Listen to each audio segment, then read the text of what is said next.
Hey everybody, welcome back to my channel. Welcome to today's video. So if you haven't already seen posted on my channel, I did a best of beauty 2020 and that was all new makeup releases that were done in 2020, and it was a breakdown of the best ones. So go check that one out.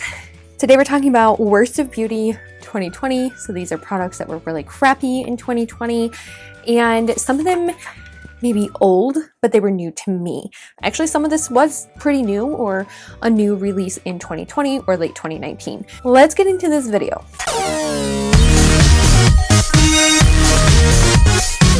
It may come as no shock to anybody that half this list is mascara, because I love mascara. I love testing mascara.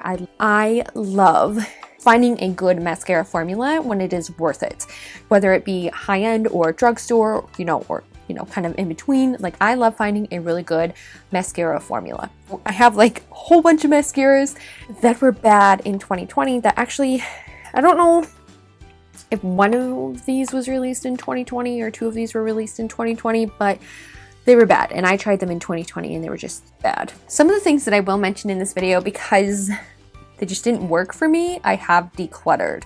So keep that in mind. I will pop a picture on the screen for you guys so you guys can see what I am talking about when I mention it. So I'm going to pull out here the first thing that pops into my mind, and I'm going to cover all of the mascaras first so you guys can kind of get that out of the way. I think that mascara is like one of those like staple makeup pieces that you can have in your collection, and it makes or breaks an eyeshadow look or a makeup look.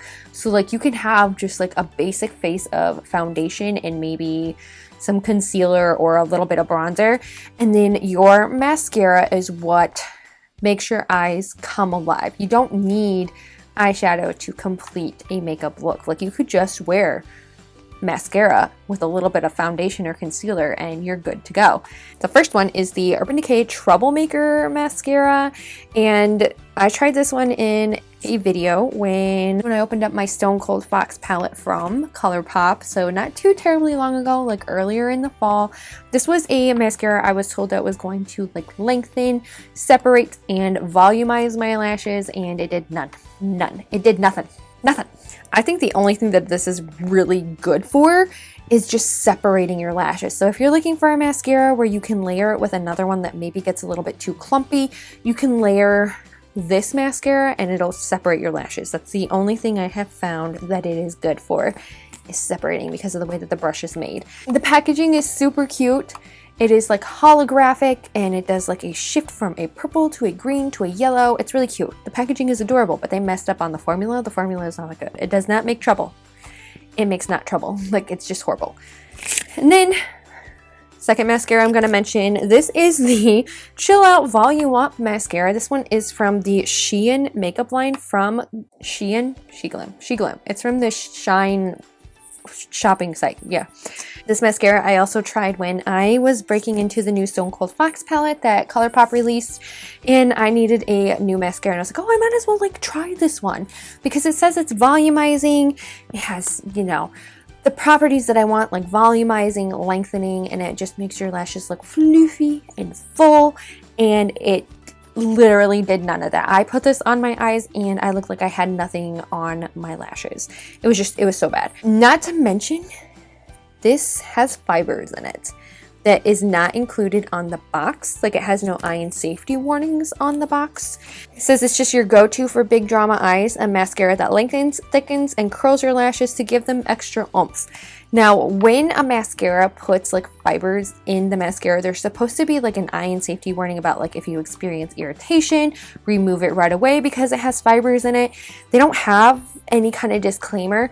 I've seen other like fiber mascaras that they do have that type of disclaimer, and this one does not have it, which really irks me in a way that they don't have something like that. I've tried other fiber lash mascaras like the 4D Epic Mascara from Unique. I did a whole review on that one, and this one, no eye and safety warnings. So I was very taken aback when I saw that there were fibers in this mascara, and I realized that maybe that's the reason why it sucks so much, because it's just that bad. Let's talk about some foundation that I tried in 2020. Some of these I actually didn't even like. One of them I did like a full face of She Glam, which is from the app Shine.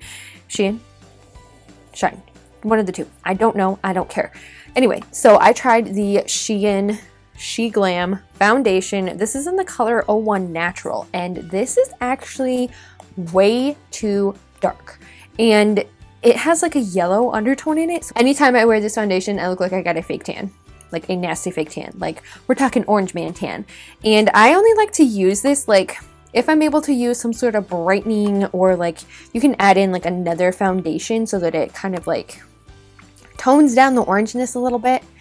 That's the only time I'm able to actually use this. Overall, like the formula isn't terrible. It is pretty long lasting. It's pretty fresh on your skin. Pretty fresh. It's pretty fresh on your skin. It does give you like that satin feel, that skin-like feel on your skin. So like the formula isn't terrible. The problem is that their color ranges are really, really bad. And that's what made the list for me, was the fact that like the color range is so bad. So if you're somebody who is a little bit more tanned than me, it might work for you. It's like a $6 foundation, and it comes with a pump. It comes with a glass bottle. Like the packaging is ace, but the color is really, really bad. And now that I'm sitting here looking at my vanity, looking at the other foundation that was like a complete fail for me, and I'm wondering if I could mix the two and it would work. So we'll get back to that one. But the second foundation that I want to talk about is the Becca Ultimate Coverage 24-Hour Foundation. This is in the color, I think it's like Cloud or something. Linen. And this is obviously a more high-end foundation. I don't even know the exact price because I actually received this in a BoxyCharm. And I found with this Becca foundation, the coverage is great. Awesome.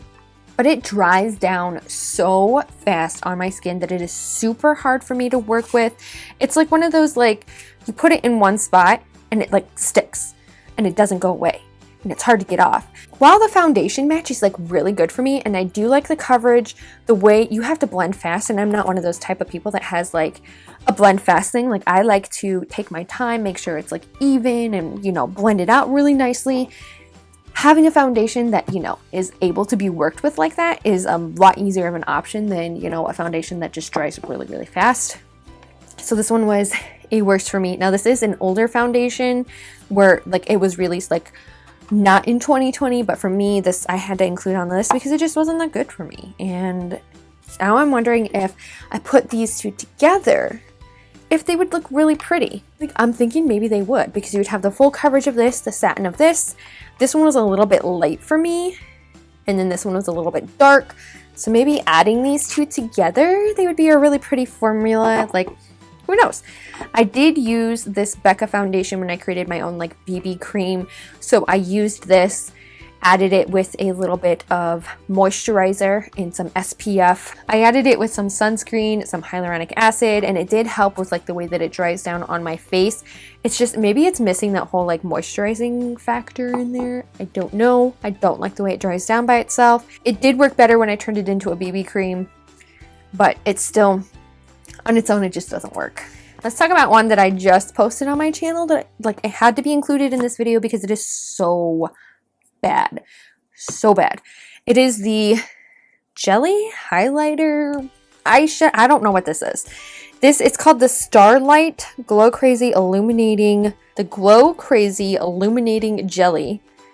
And it's called Lady Stardust. And it is from Deck of Scarlet. This stuff looks like, you can see here, it looks like thick. I don't even know what to use this for. I tried it on my face with a beauty blender just to kind of like maybe give myself a little bit of a highlight. Super streaky on my skin. Do not suggest that. The only thing I can see it being used for is an eyeshadow topper, and do I want something this thick on my eyes? I don't. I think that Deck of Scarlet kind of was going in the right direction by having like maybe a liquid shadow, but this is like jelly. Like this is not, it's thick. It looks nasty. It feels nasty. The color's pretty, but the formula is just, it's way off base. Then I had to pull out, going along with Deca Scarlet, I had to pull out an eyeshadow palette that they sent me. This is edition number 19. edition number 19. So I got edition number 19. This was like in the fall. This is the color story here, and I loved the like duochrome eyeshadow. All of the eyeshadows were like fantastic. They were spot on. But the fail for me were the face products, especially the blush. It's called Blood Orchid, and it has like sequins in it, if you guys can see here. And then the highlight, if you guys actually look, I had to scrape some of it away because it like hardened. It was really weird. This was like a huge fail for me when it came to the face products. They didn't work. The blush was so patchy on my face. Like, I don't know what happened to it. I used it as an actual eyeshadow and it ended up working better. I think it's because it was more concentrated and it was easier to blend and buff, whereas like using it on your face as a blush, it just didn't work, especially with the sequin formula. And they're huge. Like, the glitters in this formula are huge and they don't work. It was not good at all. Like, those two face products, like the highlight, like it didn't highlight or anything. It just kind of looked like chalk on my face. It did absolutely nothing. And then, like you guys saw, I had to scrape off like a layer of the top because for some reason it like hardened and it just didn't work. So I didn't have as many fails as what I have in the past. I feel like a lot of the things that were new to me this year, they did end up like performing decently well. And that's why the list of like worst makeup is probably a lot less, because I feel like makeup has just kind of like stepped up its game. Now, if you guys want to hear like a full like, don't try this mascara, like I have stuff that like, you don't try this mascara. I have a whole video of like, this mascara is crap. Yeah. Other than that though, like a lot of the makeup products that I tried this year, I had 16 total like best of makeup that I had tried from 2020. And then I had about, you know, this was like a 7 or 8 item list. And to be honest with you, like if it was a fail, I knew it was a fail. There you go, guys. My worst of beauty 2020. The list is super short, super sweet. Save your money. Don't buy these. Don't invest in any of these. I'll give you guys an updated best of beauty, worst of beauty list as it all comes on. Stay tuned for like all of my monthly favorites that I do get to post on my channel, and it highlights, you know, monthly favorites that I had for like the month. I had a best of beauty video on my channel and it talks about all of the best of beauty products from 2020, and now we have the worst of beauty products from 2020. And stay tuned for a January favorites video that will come at the end of the month. I hope you guys like this video. Subscribe to the channel so you can see more of me, more of my face. And I will see you guys in my next video. Bye! So anytime I wear this foundation, it looks like yeah, let's just drop the bottle.